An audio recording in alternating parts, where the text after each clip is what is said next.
ಆದರೆ ಇತ್ತೀಚೆಗೆ ನಾವು ಬೆಂಗಳೂರಿನ ಚಲನಚಿತ್ರೋತ್ಸವಕ್ಕೆ ಬಂದಾಗ ಇದರಲ್ಲಿ ರಾಜಕೀಯ ಪ್ರವೇಶ ಮಾಡಿದೆ. ಇಂತಹ ಅದ್ಭುತವಾಗಿ ನಡ್ಕೊಂಡು ಬರ್ತಿದ್ದಂತಹ ಈ ವರ್ಷದ ಉತ್ಸವಕ್ಕೆ ಪ್ಯಾಲೆಸ್ಟೇನಿಯನ್ ಸಿನಿಮಾಗಳನ್ನ ನಮ್ಮ ಕೇಂದ್ರ ಸರ್ಕಾರ ಪ್ರದರ್ಶನ ಮಾಡಕ್ಕೆ ಬಿಡ್ತಾ ಇಲ್ಲ. ಅಂದ್ರೆ ಏನಿದು?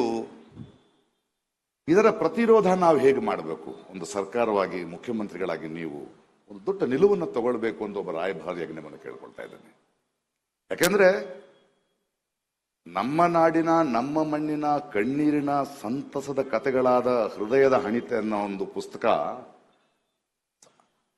ಬೇರೆ ಭಾಷೆಗೆ ತರ್ಜುಮೆಯಾಗಿ ಬೂಕರ್ ಪ್ರಶಸ್ತಿ ಬಂದ್ರೆ ಸಂಭ್ರಮಿಸುವ ನಾವು ನಮ್ಮ ನೆಲಕ್ಕೆ ಇನ್ನೊಬ್ಬರ ಕಥೆಗಳನ್ನ ತರುವುದಕ್ಕೆ ಆಗೋದಿಲ್ಲ ಅನ್ನೋ ನಿರ್ಬಂಧವನ್ನು ನಾವು ಹೇಗೆ ಒಪ್ಕೊಳ್ಳಿಕ್ಕೆ ಸಾಧ್ಯ?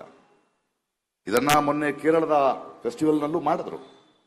ಆದ್ರೆ ಅಲ್ಲಿಯ ಸರ್ಕಾರ ನಿಂತು ಆ ಪ್ರದರ್ಶನಗಳಿಗೆ ಅನುವು ಮಾಡಿಕೊಡ್ತು. ಆ ತರದ ಒಂದು ಪ್ರತಿರೋಧವನ್ನ ಬೆಂಗಳೂರಿನ ಚಲನಚಿತ್ರೋತ್ಸವದಲ್ಲಿ ನಿಮ್ಮ ರಾಜಕೀಯದ ಹುನ್ನಾರಗಳು ನಡೆಯೋಲ್ಲ ಅನ್ನೋದನ್ನ ಕರ್ನಾಟಕ ಸರ್ಕಾರವಾಗಲಿ, ಚಲನಚಿತ್ರ ಅಕಾಡೆಮಿ ಆಗಲಿ ಪ್ರತಿರೋಧಿಸಬೇಕು, ಪ್ರತಿಭಟಿಸಬೇಕು ಅಂತ ರಾಯಭಾರಿಯಾಗಿ ನಾನು ಒತ್ತಾಯಿಸ್ತಾ ಇದ್ದೇನೆ.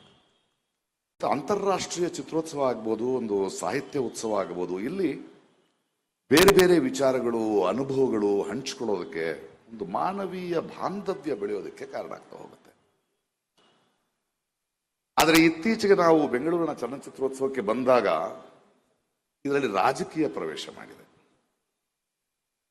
ಇಂತಹ ಅದ್ಭುತವಾಗಿ ನಡ್ಕೊಂಡು ಬರ್ತಿದ್ದಂತಹ ಈ ವರ್ಷದ ಉತ್ಸವಕ್ಕೆ ಪ್ಯಾಲೆಸ್ಟೇನಿಯನ್ ಸಿನಿಮಾಗಳನ್ನ ನಮ್ಮ ಕೇಂದ್ರ ಸರ್ಕಾರ ಪ್ರದರ್ಶನ ಮಾಡಕ್ಕೆ ಬಿಡ್ತಾ ಇಲ್ಲ. ಅಂದ್ರೆ ಏನಿದು?